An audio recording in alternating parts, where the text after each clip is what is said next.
अखण्डमण्डलाकारं व्याप्तं येन चराचरं तत्पदं दर्शितं येन तस्मै श्री गुरुवे नमः। तस्मै श्री गुरुवे नमः।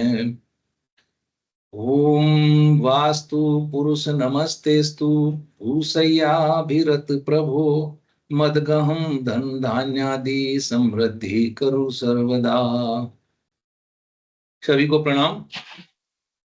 नमस्ते सर। वास्तु का एक छोटा सा परिचय आज हम करने जा रहे हैं। प्रणाम। देखो,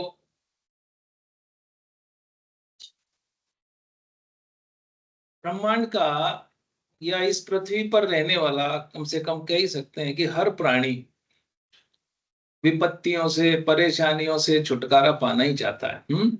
और जीवन में सुख सुविधा जो है उसको चाहिए ही चाहिए। और उसके लिए उसके लिए एक अच्छा घर, एक अच्छा निवास स्थान उसको चाहिए। और ये बात हमारे पूर्वजों ने बहुत पहले ही अच्छी तरीके से पहचान ली थी।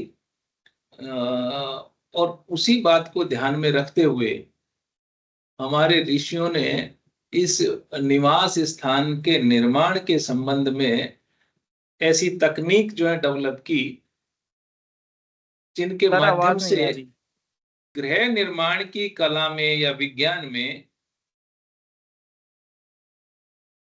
प्रवर्तक के रूप में दुनिया में होने का पहला स्थान हमको प्राप्त है, सम्मान हमको प्राप्त है। और वो है, कारण क्या है उसका? वास्तुशास्त्र। यानी हम लोगों ने ऐसी तकनीकें, हमारे ऋषियों ने बहुत पहले से ही खोज ली थी, जिनसे निर्माण कार्य करके और आदमी या प्राणी अपना सुखी जीवन जी सकता है। तो सबसे पहले हम जाने कि ये वास्तु है क्या, वास्तु की परिभाषा हमारी क्या हो सकती है। उसके लिए बहुत सिंपल सी परिभाषा हम जानेंगे कि वास्तु जो शब्द है वो संस्कृत के वस धातु से लिया गया है, जिसका अर्थ ही यही होता है रहने योग्य स्थान। वस धातु से लिया गया है और जिसका मतलब, वस का मतलब ही है कि रहने योग्य स्थान।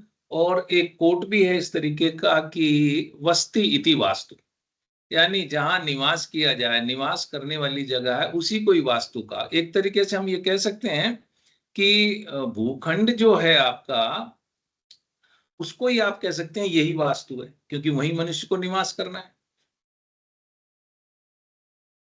इसको दूसरे रूप में यदि देखें तो पृथ्वी पे ही निवास किया जाता है। तो पूरे पूरे ब्रह्मांड के कंसेप्ट में देखें तो पृथ्वी अपने आप में वास्तु है। इस शरीर को यदि देखें तो शरीर में आत्मा का निवास है, आत्मा रहती है। तो हम ये कह सकते हैं कि ये शरीर भी जो है वास्तु है। वास्तु का मतलब जहां पे कोई भी निवास करता हो वो वास्तु है। अब वास्तु तो ठीक है, लेकिन अब वास्तु शास्त्र क्या है और इसकी आवश्यकता क्यों आन पड़ रही है ना, इस चीज को हम लोग जो है जानने की कोशिश करेंगे। तो सबसे पहले देखिए, अब सुखपूर्वक रहना है, अच्छे से रहना है, जिससे हमारा तन और मन दोनों स्वस्थ रहें। इस तरीके से अब वास्तु शास्त्र की क्या परिभाषा हो सकती है कि ये शास्त्र क्या है। भाई इनके नियम जो कायदे बनाएंगे निर्माण कार्य के, जिस शास्त्र में एक तरीके से लिखित रूप से आ जाएंगे तो वास्तु शास्त्र हो जाएगा। क्या नियम कायदे होंगे, इसको जानने के जो हमारी इस पृथ्वी पर जो लगने वाले 3 बल हैं, देखिए कौन कौन से बल हैं। अपन यहां से शुरुआत करते हैं।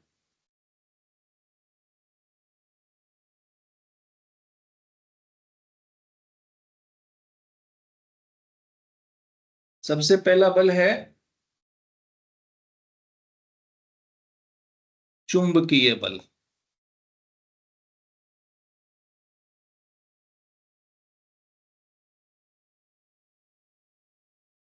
और दूसरा है हमारा गुरुत्व बल। इन तीनों बलों से हम अच्छे से परिचित हैं। और तीसरा है भूतापीय बल। भूतापीय बल भी कह सकते हो, भूतापीय ऊर्जा भी कह सकते हो। ये 3 जो बल हैं, एक तरीके से ये 3 एनर्जी के सोर्स हैं, वो हमारे पास यहाँ पृथ्वी पर उपलब्ध है। इसके साथ साथ हमारे जो 5 महाभूत तत्व हैं, पंच महाभूत जिनको कहा गया है, अग्नि,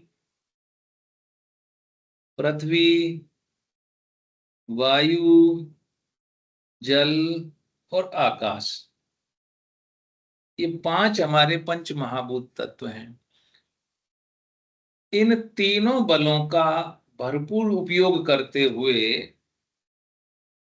जो ब्रह्मांड के जो 5 तत्व हैं, जिनसे हमारा शरीर भी बना हुआ है, इन 5 तत्वों का संतुलन कैसे बनाए रखा जाए कि जिसमें ना किसी की अधिकता हो, ना किसी की कमी हो, और उस तरीके से हम कोई निर्माण कार्य करें, रहने के लिए हम निवास स्थान हमारा बनाएं कि हम इन तीनों बलों का भरपूर जो है एक तरीके से उपयोग कर लें, जिससे हमारा ये शरीर भी बना हुआ है, ये जो पृथ्वी के तत्व हैं 5, इनमें आपस में एक संतुलन बना रहे, जिससे हमारा तन मन दोनों के दोनों जो है स्वस्थ रहें।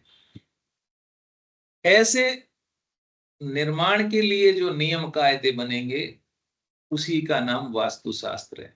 मूल जो बात है वो यही है कि हम जो हमारा एटमॉस्फेयर है, इसकी जो मैक्सिमम एनर्जी है, उसको, जो पॉजिटिव एनर्जी है, उसको हम एब्जॉर्ब करें, उसको हम काम में लें, जिससे हम एनर्जेटिक रहें और हमारा तन और मन दोनों स्वस्थ रहें।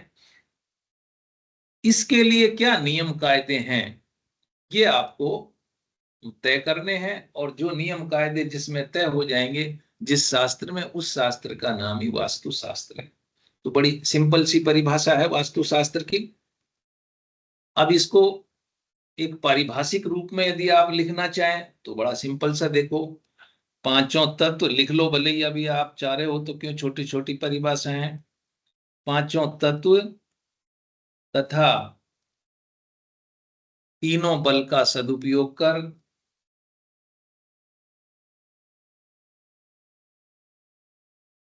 तीनों बलों का सदुपयोग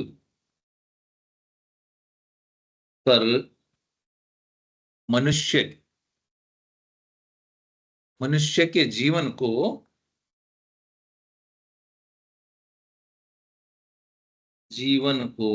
सुखमय, समृद्धिशाली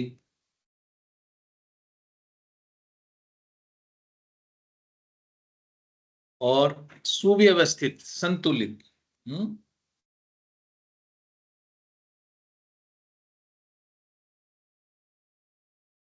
संतुलित बनाने के लिए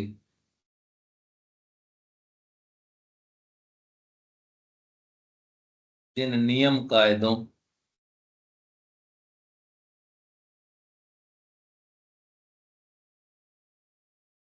सिद्धांतों,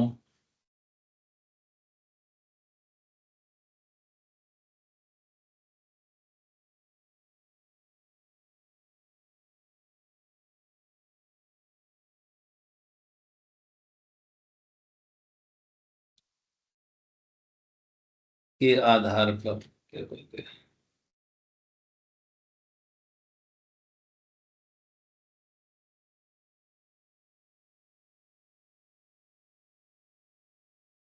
के आधार पर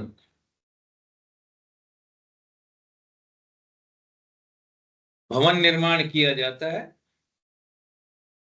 वही वास्तुशास्त्र है। तो दोबारा से इसको पढ़ लें भले ही। 5 तत्व, तीनों बल, इनका सदुपयोग करके मनुष्य के जीवन को सुख में, समृद्धशाली, सुव्यवस्थित, संतुलित बनाने के लिए जिन नियम सिद्धांतों के आधार पर भवन निर्माण किया जाता है, वही वास्तुशास्त्र। इसको यूं मान लीजिए कि वास्तुशास्त्र के माध्यम से भवन निर्माण को मर्यादित किया जाता है। वास्तुशास्त्र के माध्यम से भवन निर्माण को मर्यादित किया जाता है।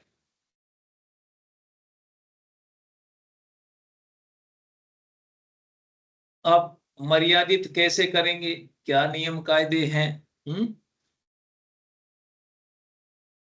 तो देखिए, कोई ना कोई नियम कायदे बनाने के लिए नियमावली तय करनी पड़ेगी। तो भूखंड में, इसको भी लिखिए आप थोड़ा सा, भूखंड में जो ये नियमावली बनेगी, भूखंड में वास्तु पुरुष की अवधारणा के अनुसार, वास्तु पुरुष नया शब्द आ गया, भूखंड में वास्तु पुरुष की अवधारणा के अनुसार विभिन्न देवताओं की उपस्थिति, विभिन्न देवताओं की उपस्थिति को ध्यान में रखकर निर्माण कार्य को सुव्यवस्थित करने की तकनीक ही वास्तुशास्त्र है।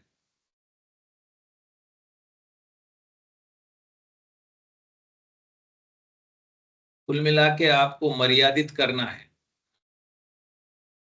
वास्तु पुरुष को एक नियमावली वास्तु पुरुष के रूप में आपके पास आ गई, और उस नियमावली को ध्यान में रखते हुए आपको निर्माण कार्य करने, जिससे आप इस जो पृथ्वी पर तीनों तरीके की ऊर्जा हमारे को प्राप्त है, चुंबकीय बल के रूप में, गुरुत्वाकर्षण बल के रूप में, और तीसरी भूतापीय, जिसमें सूर्य की रोशनी भी शामिल है, पृथ्वी की अपनी गर्मी भी शामिल है।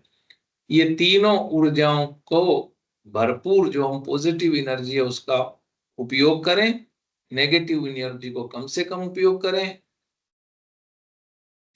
निर्माण कार्य इस तरीके का हो जिससे हमारे जो पंच तत्व हैं उनमें आपसी सामंजस्य बना रहे, जिससे तन भी हमारा ठीक रहे और मन भी हमारा ठीक रहे।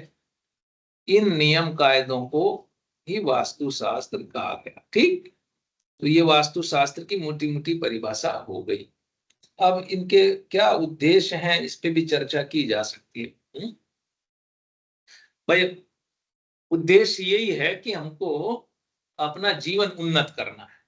ये वास्तुशास्त्र का मूल उद्देश्य है कि हम किस तरीके के निर्माण कार्य करें जिससे हमारा ये लोक तो सुधरे ही सुधरे, हमारा परलोक यानी हमारी आध्यात्मिक चेतना है वो भी जागृत हो, आध्यात्मिक चेतना में भी जो है बढ़ावा मिले, यानी ये लोक भी हमारा ठीक हो और अगला लोक भी ठीक हो। हम इस तरीके की जो है निर्माण कार्य करें, प्रकृति या ब्रह्मांड की ऊर्जा को पहचाने, उसका सदुपयोग करें और हमारे इस लोक को और परलोक को दोनों को ही उन्नत बनाए। ये मूल रूप से वास्तुशास्त्र का उद्देश्य है।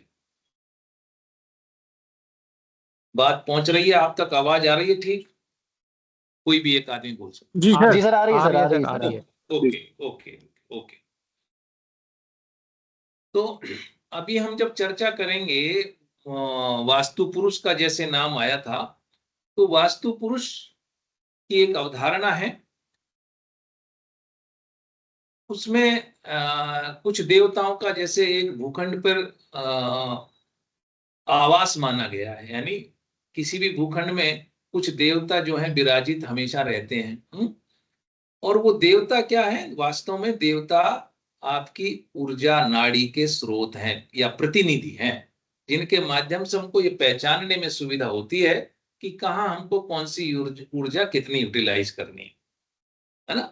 तो देवताओं के माध्यम से या वास्तु पुरुष के माध्यम से हम वो उन ऊर्जा नाड़ियों को पहचानेंगे और उनका किस तरीके से हम एक पॉजिटिव वे में उपयोग करें, जिससे हमारा दोनों बातें, तन मन ठीक हो या ये लोक और परलोक दोनों ठीक हो। यही मूल रूप से जो है आपका वास्तु के उद्देश्य हो सकते हैं।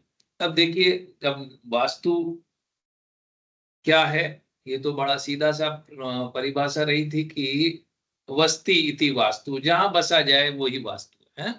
तो जहां पे भी इसके कई सारी चीजों को मैंने आपको उदाहरण दिया, शरीर भी अपने आप में एक वास्तु है, क्योंकि शरीर में आत्मा रहती है। पूरे जीव जो है प्राणी वो पृथ्वी पर रहते हैं, तो पृथ्वी इटसेल्फ जो है वास्तु है।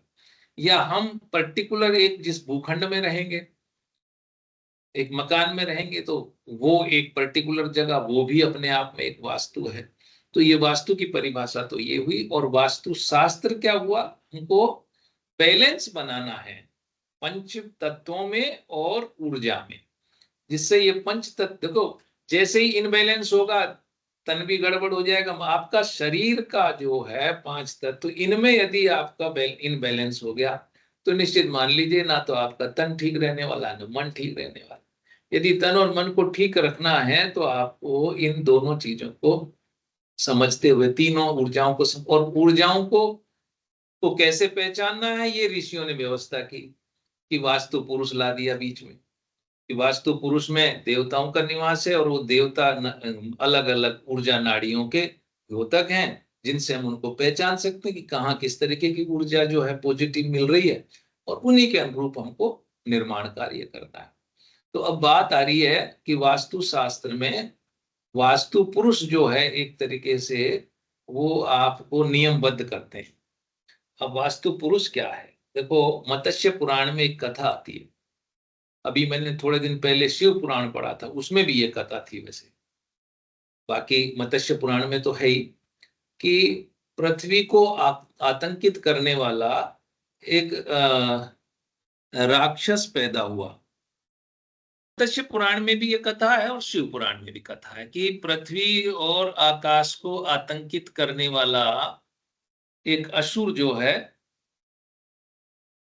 जिनका नाम यानी शिव पुराण में तो ये कथा है कि अंधकासुर के वध के समय, अंधकासुर एक राक्षस था, असुरी था, उसका वध भगवान शंकर ने किया था। और उनके वध के समय भगवान के पसीने से एक दूसरा असुर पैदा हो गया, यूं मान लीजिए भयंकर प्राणी पैदा हो गया, भयंकर असुर पैदा हो गया। और उसने फिर बड़ी तपस्या की, उस प्राणी ने तपस्या करके भगवान शिव से उन्होंने वरदान और ले लिए, असीमित वरदान ले लिए। भगवान शंकर तो जो है अपने आप में देने में एक तरीके से कोई संकोच करते ही नहीं है। तो असीम जो है शक्तिशाली होने के कारण उसने त्रिलोकी का ही भक्षण करने का जो है एक बार ठान लिया, या यूं कह लीजिए कि मां पार्वती पर ही एक तरीके से कुदृष्टि डालने की कोशिश की। शिव पुराण में इस तरीके की कथा थी। तब सारे देवता सब कुछ भयभीत हो गए और भयभीत होकर ब्रह्मा जी, चूंकि वो सारी पृथ्वी को ही आतंकित, पूरे ब्रह्मांड को ही आतंकित करने लगा, तो सभी देवता इकट्ठे होकर के ब्रह्मा जी के पास गए कि इस आतंक से बचाइए। इस तरीके से खुद ब्रह्मा जी सहित कुल मिलाकर के 45 देवता ऐसे थे जो ब्रह्मा जी के पास, यानी 44 देवता गए, एक स्वयं 45 जो है ब्रह्मा जी हो गए। इन सभी ने एक सम्मिलित प्रयास करके, एक सामूहिक प्रयास करके और उस राक्षस को, असुर को पृथ्वी पर औंधे मुंह लिटा दिया। और औंधे मुंह इस तरह की उसकी आकृति, पूम आकृति, यानी ऊपर से थोड़ा सा उठी हुई, सिर सिर उनका जो है आप कह लीजिए उत्तर और पश्चिम के कोने में, साथ में आप कह सकते हैं कि जो दोनों पंजे, पैरों के पंजे हैं बिल्कुल मिले हुए, और साउथ वेस्ट कॉर्नर में दोनों कोहनियां मुड़ी हुई, कोहनियां जो है एक आपका नॉर्थ वेस्ट कॉर्नर में, एक साउथ ईस्ट कॉर्नर में, और उनका जो वक्ष स्थल है, बीच का स्थान, वो बिल्कुल सेंटर में। इस तरीके से उनको मैं चित्र दिखाने की आपको एक बार कोशिश करता हूं। मैं चित्र दिखाने की कोशिश करता हूं आपको। आ रहा है आपके पास ये चित्र, आप देखिए। जी सर। हाँ, तो इसमें ये नॉर्थ ईस्ट कॉर्नर में इनका सिर सिर है, और ये दोनों कोहनियां और दोनों घुटने मुड़े हुए हैं, जो दोनों एक तरीके से साउथ ईस्ट में और एक नॉर्थ वेस्ट में, दोनों में ये घुटने और कोहनियां मुड़ी हुई इस तरीके से लग रही हैं, दोनों पैर के पंजे मुड़े हुए जो साउथ वेस्ट कॉर्नर पर लगे, बीच का स्थान नाभि क्षेत्र जो है इसके सेंटर पे आता है। इस तरीके से औंधे मुंह उनको लिटा दिया। अब देवता इसके ऊपर खड़े हो गए। इस असुर ने बहुत प्रयास किया खड़े होने का, जब नहीं बात बनी तो उन्होंने फिर ब्रह्मा जी को ही पुकारा, क्योंकि वो भी वहां उपस्थित थे। उन्होंने कहा कि मेरा कसूर क्या है, क्योंकि मैंने तपस्या की, मैंने अपना उसका प्रतिफल लिया है आशीर्वाद के स्वरूप में भगवान शंकर से। तो उन्होंने कहा कि भाई अब ये हटने वाली, चूंकि तुमने आतंकित किया था और तुमने जो अपनी जो एनर्जी थी उसको अच्छे कामों में नहीं लगाई, तो अब ये देवता तो आपके ऊपर से हटने वाले नहीं है। हाँ, इतना जरूर है कि आपको एक ये वरदान हमारी तरफ से भी दिया जा रहा है कि पृथ्वी पर आप पूज्य होंगे, यानी कि पृथ्वी पर आपको असुर होते हुए भी आपको पूजा जाएगा। और पृथ्वी पर होने वाले जो निर्माण कार्य हैं वो तभी सफल होंगे जब वास्तु पुरुष का, यानी इस असुर का नाम ही एक तरीके से वास्तु पुरुष रख दिया गया, और ये उसको वरदान दिया गया कि पृथ्वी पर होने वाले निर्माण कार्य तभी सफल होंगे जब वास्तु पुरुष का सम्मान करते हुए निर्माण कार्यों को किया जाएगा। चूंकि इन वास्तु जो पुरुष है या ये असुर है, इस पर देवता खड़े हुए थे और देवताओं को एक तरीके से हटने के आदेश नहीं थे, तो देवता उसी पे खड़े रहे।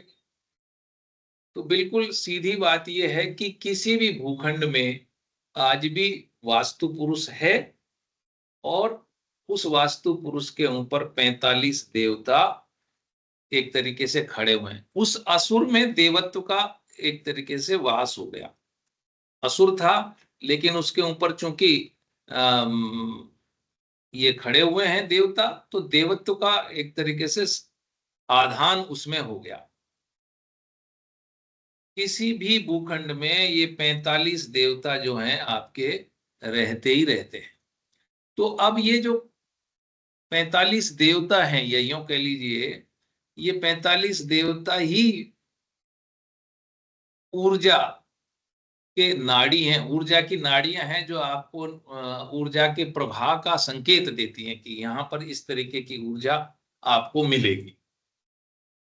तो अब इसको मैं तो यूं मान लेता हूं थोड़ी देर के लिए कि वास्तु के नियम बनाए, ध्यान में क्या रखा गया कि आपके पास 3 बल उपलब्ध हैं वातावरण में, ब्रह्मांड में, चुंबकीय बल, गुरुत्वाकर्षण बल और भूतापीय बल।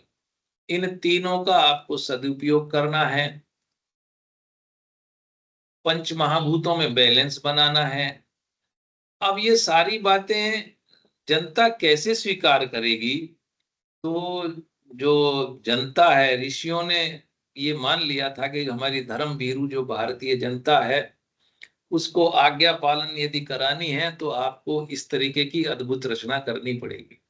तो उन्होंने वास्तु पुरुष को यहाँ बीच में लाए, और ये वास्तु पुरुष यूं मान लीजिए कि ये हमारी ऊर्जा नाड़ियों के एक चक्र हैं, ऊर्जा चक्र या ऊर्जा नाड़ी हैं, जिनको हमको पहचानना है। वास्तु पुरुष के रूप में यूं मान लीजिए कि निराकार ब्रह्म को साकार रूप में, है ना, निराकार है जो, उसको साकार मान लिया कि हाँ यहाँ पर ये देवता हैं, प्रतिस्थापित कर दिया। तो ये बहुत बड़ी चीज थी वास्तु पुरुष की जो परिकल्पना है। वास्तु पुरुष यानी भूखंड में उपस्थित 45 देवता या 45 ऊर्जा के स्रोत या 45 ऊर्जा की नाड़ियां। वास्तु पुरुष यानी निर्जीव भूखंड में देवत्व का आरोहण, स्थापना।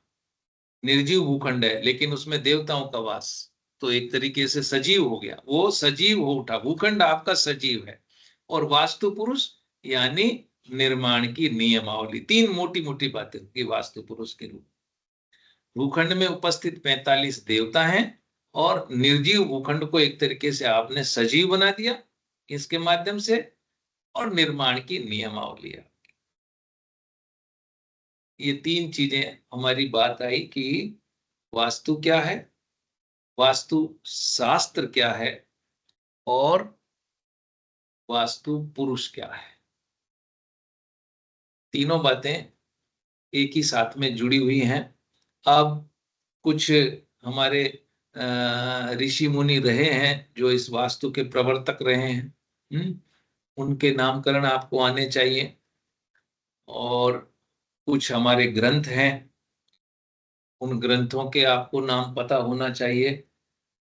कुछ परिवर्तित ग्रंथ हैं, उन ग्रंथों के भी नाम पता होने चाहिए। तो यदि हम चालू करें तो आज पहले हम जो 18 वास्तु के हमारे पुराने ऋषि हैं जिन्होंने इस पे काम किया, सबसे पहले हम उनको जानेंगे, ठीक है। फिर इनके आगे की नियमावली वो चलें। तो देखिए मैं अभी आपको यहां से चालू करता हूं। बोर्ड दिखाई दे रहा है? चलिए जी सर। हाँ, तो वास्तु शास्त्र के जो हमारे प्राचीन आचार्य हैं उनमें सबसे पहला है भृगु ऋषि। Number 2 Atri.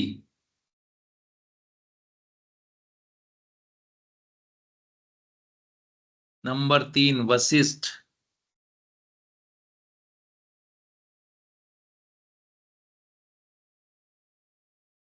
Number 3 Vashishtha.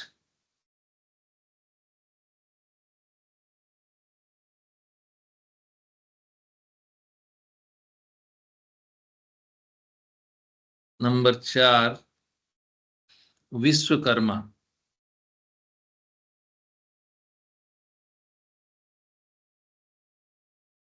Number 5 Maya. Number 6 Narad.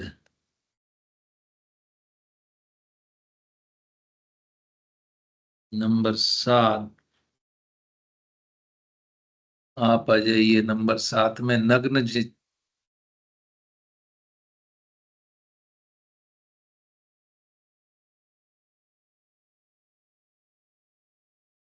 नग्न जित। 8 पुरंदर। नंबर 9 ब्रह्मा। नंबर 10 विशालक्ष।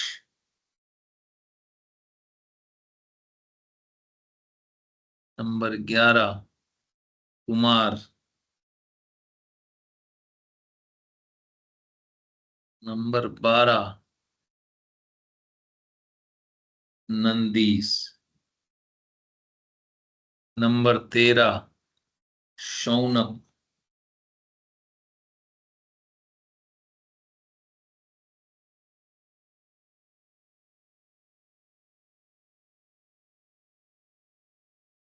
शौनक ऋषि। नंबर 14 गर्ग।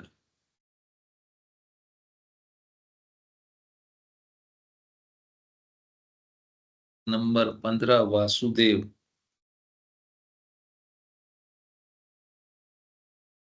नंबर 16 शुक्र।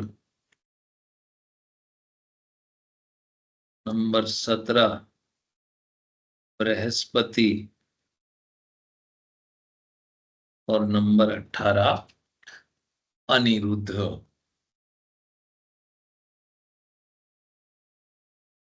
ये आपके 18 हमारे वास्तु के प्राचीन आचार्य हैं। मैं दोबारा से एक बार रिपीट कर देता हूं, कोई रह गया हो तो। भृगु, अत्रि, वशिष्ठ, विश्वकर्मा, मैं, नारद, नग्नजित, पुरंदर, ब्रह्मा, विशालक्ष, कुमार, नंदीश, शौनक, गर्ग, वासुदेव, शुक्र, बृहस्पति और अनिरुद्ध,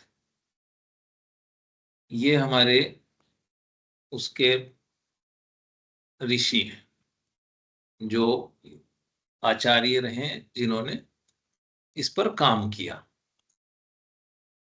अब कुछ पुराने ग्रंथों के बारे में, शास्त्र जो है कौन कौन सा लिखा गया, उनके बारे में भी थोड़ा सा एक बार जानेंगे।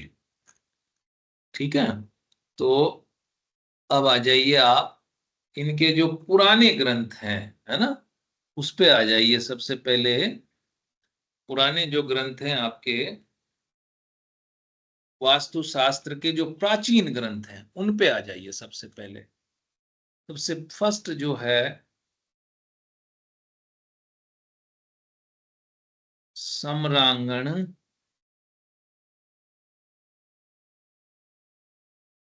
सूत्रधार, ये ग्रंथ 2 वॉल्यूम में है, आज भी मेरे पास है। ठीक है, दूसरा है मय मतम, मैं दानव का लिखा हुआ है, मय मतम, इसके भी 2 वॉल्यूम हैं, ये भी हमारे पास उपलब्ध है।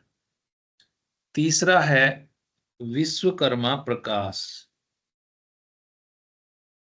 विश्वकर्मा प्रकाश। चौथा है बृहत संहिता, इसमें भी 2 अध्याय वास्तु से संबंधित है। और पांचवा है, नाम ही उसका वास्तुशास्त्र। छठा मानसार।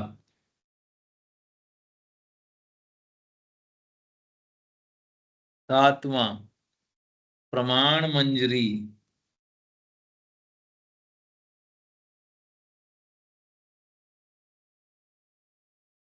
आठवां नारद संहिता।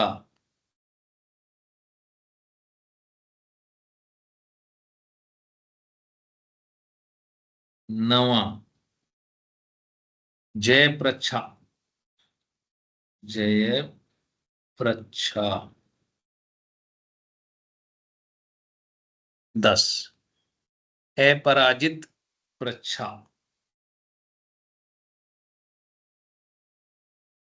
अपराजित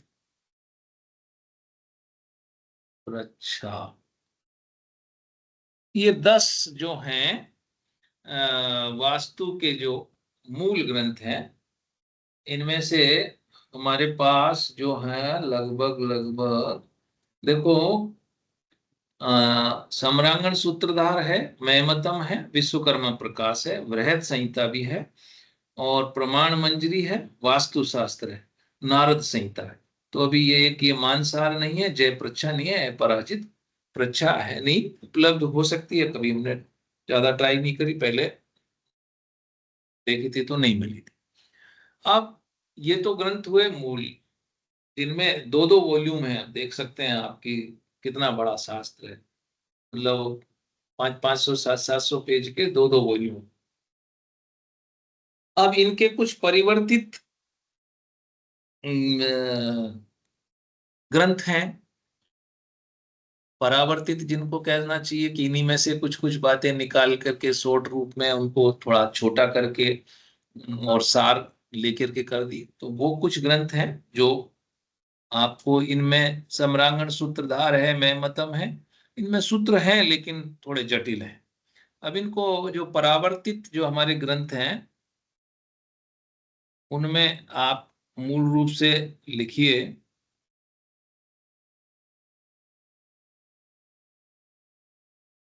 पहला है, देखिए, वास्तुराज वल्लभ, वास्तुराज वल्लभ। ये परावर्तित ग्रंथ लगभग लगभग सारे ही मिल जाएंगे ना, प्रसाद मंडन,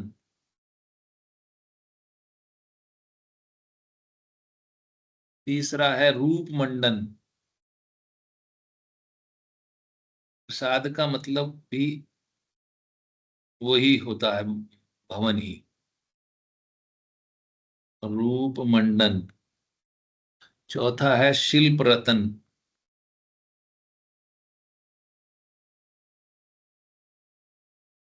पांचवा है वास्तु रत्नाकर।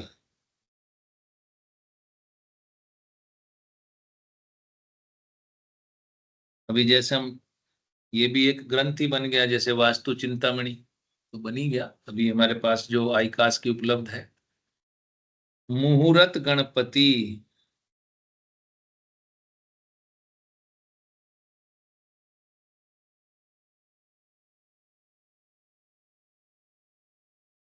वास्तु सूत्रोपनिषद।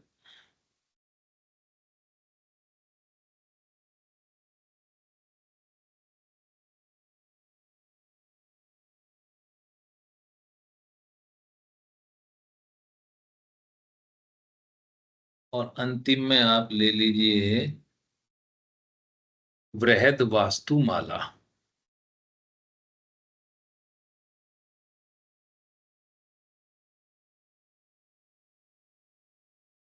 ये हमारे कुछ परिवर्तित ग्रंथ रहे हैं।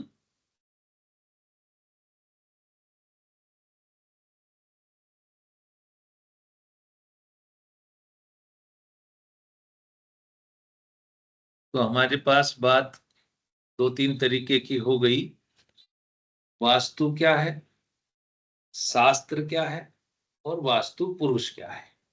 तीन चीजें हमने देखी, और इन तीनों चीजों का वर्णन कहाँ मिलेगा, ये आपके किन किन ने इस पे काम किया, वो आचार्य आगे मूल रूप से, किन किन ने क्या क्या लिखा है, वो पुराने जो प्राचीन ग्रंथ हैं वो आगे, और आज के जो परिवर्तित ग्रंथ हैं वो आगे। तो ये तीन बातें तो आज हमारी पूरी हुई। अब इसमें कुछ थोड़ा सा जुड़ाव और होता है। एक नाम आता है विश्वकर्मा जी का। विश्वकर्मा जी, इनके बिना नाम नहीं लेंगे अ,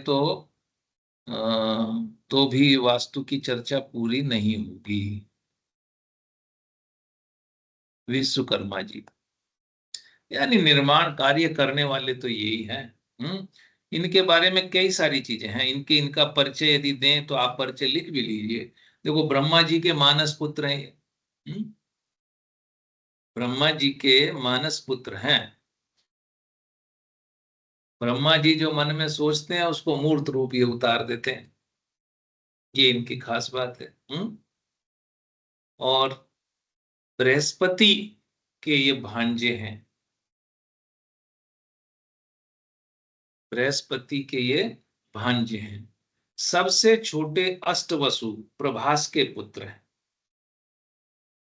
अभी हम चर्चा करेंगे कि प्रभास क्या है आगे आने वाली क्लासों में। प्रभास कौन थे अष्टवसु में?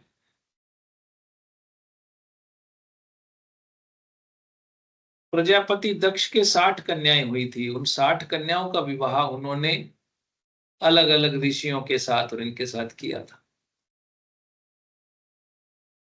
उनमें से एक तरीके से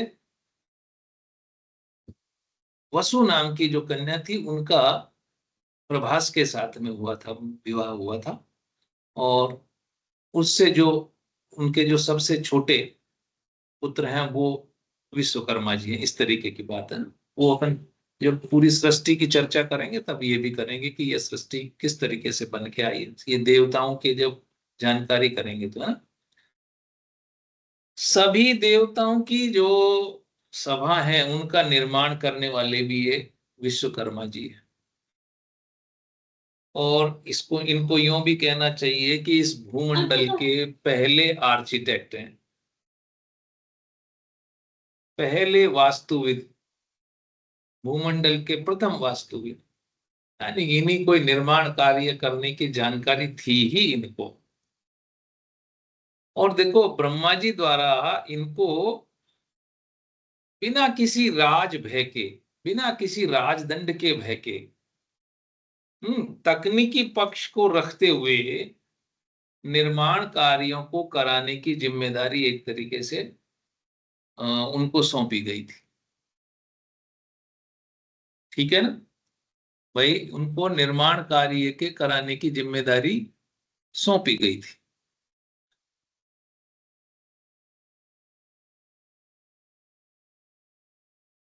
तो पहले आर्किटेक्ट यही है। इन्होंने बहुत सारी जो रचनाएं भी की हैं, जिनमें से कहते हैं कर्ण का कुंडल इन्होंने ही बनाया था, भगवान विष्णु का सुदर्शन चक्र इन्होंने ही बनाया था, शिव जी का कमंडल इन्होंने ही बनाया था,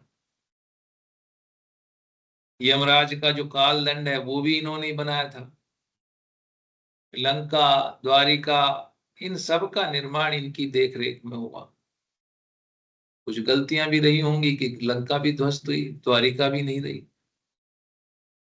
लेकिन कुल मिला के ये ब्रह्मा जी के मानस पुत्र हैं। जैसा सृष्टि का वो निर्माण करना चाहते हैं वैसा एक तरीके से उनके मन में भाव आता है और ये अपना काम चालू करते हैं। तो सृष्टि के निर्माण की जिम्मेदारी ब्रह्मा जी पर, और ब्रह्मा जी ने वो अपने अधिकार दिए विश्वकर्मा जी को। ठीक, बात वही निर्माण से घूम फिर के आपको जोड़ना चाहता हूं, वास्तु, वास्तु शास्त्र, वास्तु पुरुष, और इस तरीके से विश्वकर्मा जी जो है बीच में आए हैं। अब देखिए एक जो कथानक और आता है, एक कथानक क्या है कि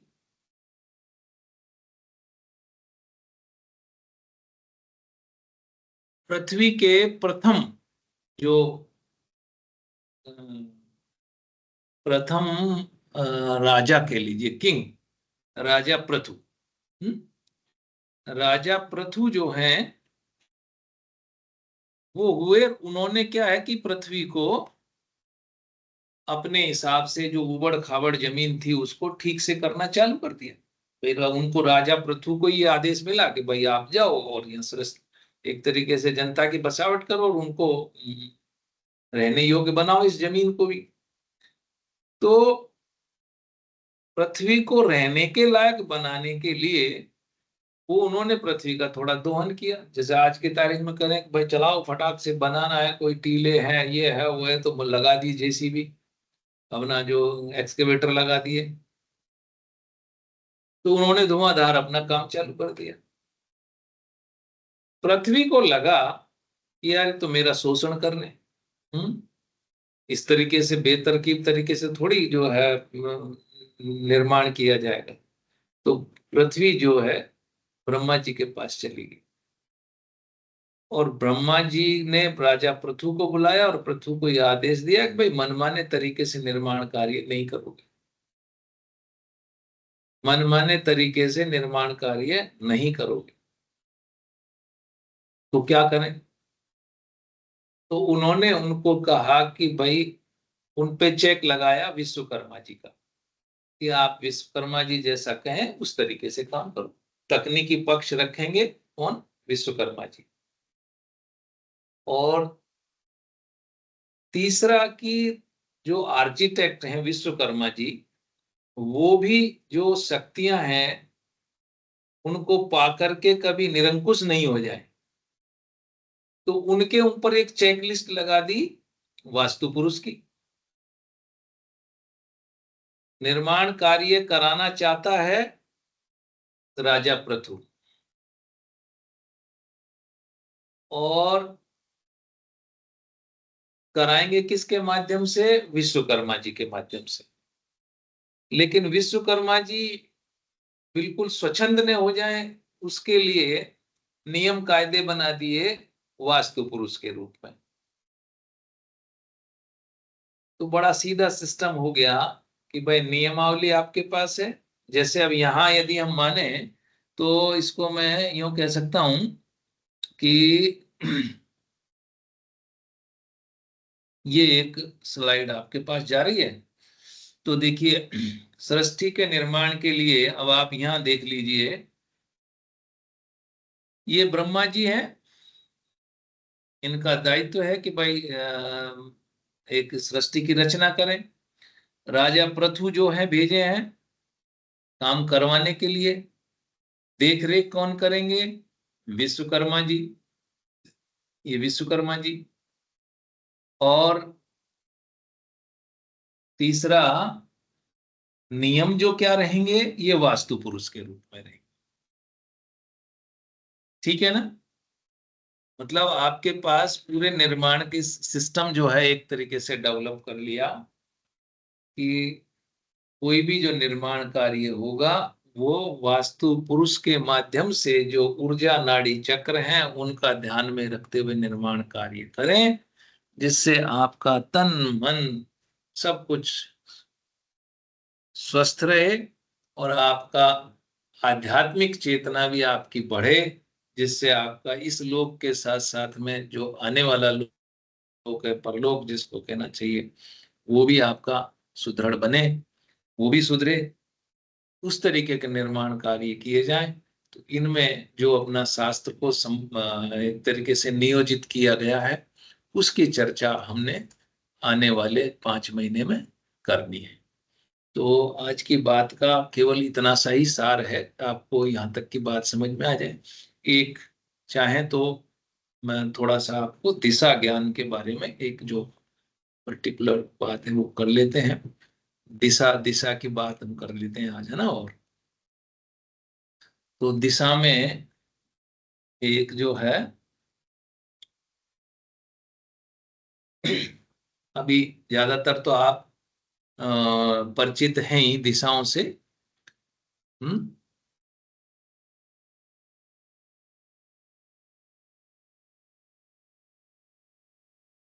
कुल मिला के 4 मूल दिशाएं होती हैं,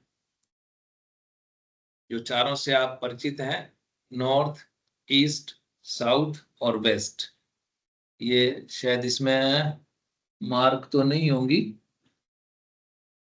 ये north, sorry, north, east, south और ये वेस्ट। ठीक है। अब इनकी 4 जो हैं मुख्य जो दिशाएं हैं, उनके अलावा 4 कोणीय दिशा हो गई। North east, south east, south west और नॉर्थ वेस्ट। ये 4 आपकी कोणीय दिशाएं होंगी। और 2 दिशाएं ऊपर और नीचे की भी होती हैं, एक आकाश वाली टॉप की और एक पाताल की। इस तरीके से कुल 10 दिशाएं होती हैं, जिनके प्रत्येक दिशा का एक एक अधिष्ठाता देवता होता है, जिनको दिक्पाल कहा जाता है ना। जो दिक्पाल कहे जाते हैं चारों 8 दिशाओं 10 दिशाओं का, या यूं कह लीजिए। ठीक है ना। तो ये दिशाओं से तो आप, मैं समझता हूं कि इतना से तो परिचित हैं मूल रूप से। और दिशा और उनके देवता कौन कौन से हैं, इनकी जानकारी के लिए चाहो तो लिख सकते हो, आज भी है, लिख लें आज। जी सर। जी सर, बिल्कुल लिखो सर। सर, बिल्कुल सर। चलिए तो आज लिखते हैं पहले दिशाओं और उनके देवता। ठीक है। तो सबसे पहले लिखिए पूर्व दिशा के देवता। फर्स्ट, पूर्व। पूर्व दिशा के देवता हैं इंद्र। और ये वर्षा, बिजली, है ना, जीवन ऊर्जा और देवताओं के राजा तो हैं। ये इनके प्रतिनिधि हैं। पूर्व दिशा के स्वामी हैं, पूर्व दिशा की ओर उनका प्रभाव है, उनके दिक्पाल हैं उस दिशा के। वर्षा के, बिजली के, जीवन ऊर्जा के और देवताओं के राजा। दूसरी जो दिशा आती है कोणीय दिशा, नॉर्थ ईस्ट जिसको कहेंगे, पूर्व के साथ में, मैं सॉरी मैं इधर चलता हूं, पहले साउथ ईस्ट में ले लेते हैं। साउथ ईस्ट, आग्नेय दिशा भी बोलते हैं इसको। साउथ ईस्ट को आग्नेय दिशा या आग्नेय कोण भी कह देते हैं या अग्नि कोण भी कह देते हैं, है ना। तीनों ही एक ही बात है, आग्नेय, अग्नि कोण या अग्नि दिशा, इस तरीके से तीनों हैं। और इनके जो अधिष्ठाता देवता हैं वो हैं अग्नि। यज्ञ और चेतना के रूप में ये विद्यमान रहते हैं। अब आ जाइए दक्षिण में। दक्षिण दिशा के दिक्पाल हैं यम। यम साक्षात तो इनके दर्शन तभी होते हैं जब मृत्यु को प्राप्त होता है ना। मृत्यु के देवता हैं, मोक्ष के देवता हैं एक तरीके से, और न्याय के भी देवता, न्याय भी यही करते हैं एक तरीके से। दक्षिण दिशा यम। और इसके बाद में हम दक्षिण से दक्षिण पश्चिम कोना, जिसको कहते हैं नैऋत्य, दक्षिण पश्चिम कह लीजिए, साउथ वेस्ट कह लीजिए, या नैऋत्य कह लीजिए, या नैऋति कह लीजिए, ये सब एक ही बात। नैऋत्य कोण, और इनके देवता भी नैऋति ही हैं। इस दिशा का नाम नैऋत्य है, या नैऋत्य कोण भी कह सकते हैं क्योंकि कोण वाली दिशा है, और इनके देवता हैं नैऋति। ये राक्षसी ऊर्जा है ना, थोड़ा नेगेटिव ऊर्जा है इस कोने में, है ना। और विनाश के द्योतक हैं ये वाले। ये दिशा आपके पूर्वजों की भी है, आपके पितरों की भी है, और वहां से पितरों से वैसे ये बचाते हैं ना। पितरों जैसे आप अपना कोई घर पे मांगलिक कार्य होता है तो पितरों को भी आवाहित करते हैं। उन पितरों के साथ में कोई अन्य आत्माएं या कोई अन्य पितर किसी दूसरे परिवार के वो नहीं आ जाए, तो उनका कंट्रोल ये नैऋति ही करते हैं। अगली दिशा है पश्चिम। वरुण देवता है, जल के देवता है, ऋतु परिवर्तन के देवता है, क्षमा के देवता है, और एक तरीके से ये तो सौगंध वाले देवता भी हैं। इनका तो जल हाथ में लेकर के जो है प्रण भी किए जाते हैं ना। तो पश्चिम के देवता हैं वरुण। अब आ जाइए नॉर्थ वेस्ट कॉर्नर, यानी उत्तर और पश्चिम का कोना, नॉर्थ वेस्ट NW, इसको कहते हैं वायव्य। वायव्य कोण या वायव्य दिशा, इसके देवता हैं वायु देवता। गति के देवता हैं, प्राण वायु के देवता हैं। गति के देवता हैं, प्राण वायु के देवता हैं। और अंत में आइए, अंत में तो नहीं, पूर्व से चले थे, एक और रहेंगे।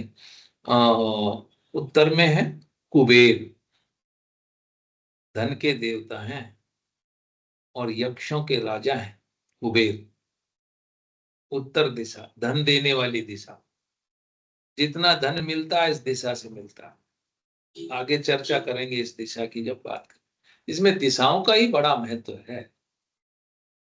दिशाओं के अनुसार ही वास्तु पुरुष है, वास्तु पुरुष की आकृति बनती है, और वास्तु पुरुष की आकृति बन जाने पर कि कौन सा नाड़ी यानी कौन सा देवता वास्तु पुरुष के किस अंग पर खड़ा हुआ है, वो ये बताएगा कि हाँ यहाँ पे कौन सी ऊर्जा है। तो ये हुआ उत्तर दिशा में कुबेर।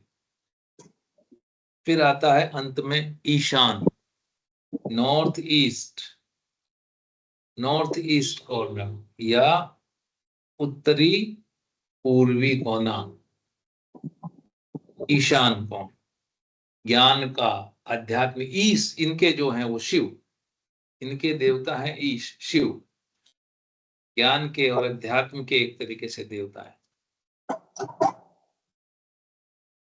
और इसके अतिरिक्त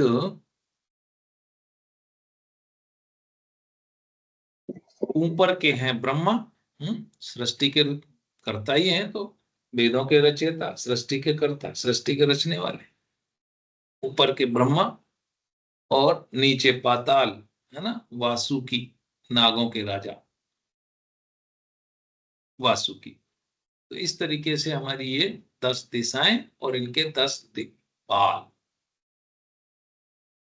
तो अब आज की बात जो है लगभग यहीं समाप्त होनी है, ठीक है। तो अब एक ये कह रहे हैं सत्यपाल जी पटेल जी की, सर मैं ये कहना चाह रहा था कि बताओ।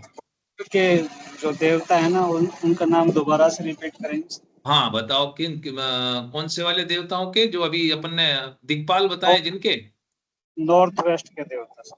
नॉर्थ वेस्ट के, नॉर्थ वेस्ट, नॉर्थ वेस्ट के वायुदेव हो गए, वायु के वायुदेव, ठीक है, ठीक है ना। सर इस कुछ तरीके पूछना से था ये मुझे।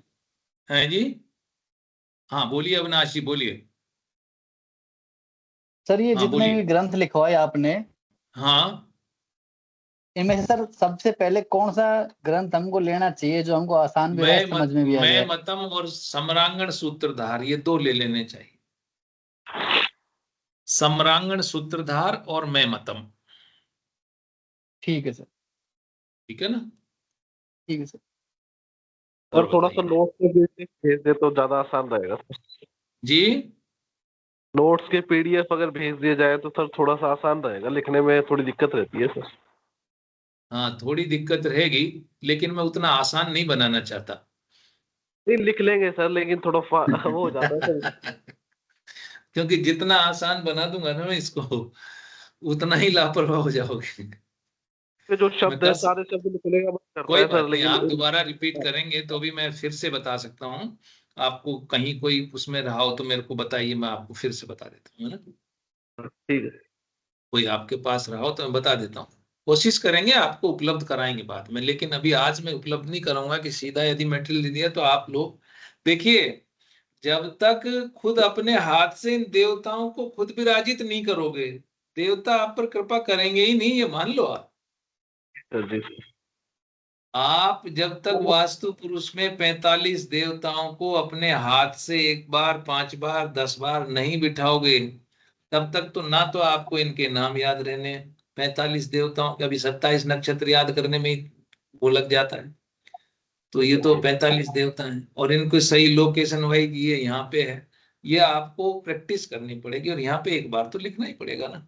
फिर बाकी आपको बुक्स में भी मिल जाता है, ऐसी बात नहीं है, लेकिन देवताओं का आशीर्वाद लेना है तो इनको आपको लिखना पड़ेगा। आज हमने मूल रूप से बात की वास्तु क्या है, वास्तु शास्त्र क्या है, वास्तु पुरुष क्या है, और इस सृष्टि का जो बनाने का तरीका विश्वकर्मा जी, ब्रह्मा जी और राजा पृथु और वास्तु पुरुष, इनकी आपस में इस निर्माण में क्या भूमिका है वो, और 10 जो दिशाएं हैं हमारी, उनको उनके दिक्पालों के साथ में उनके क्या क्या गुण धर्म है उनके साथ में देखें।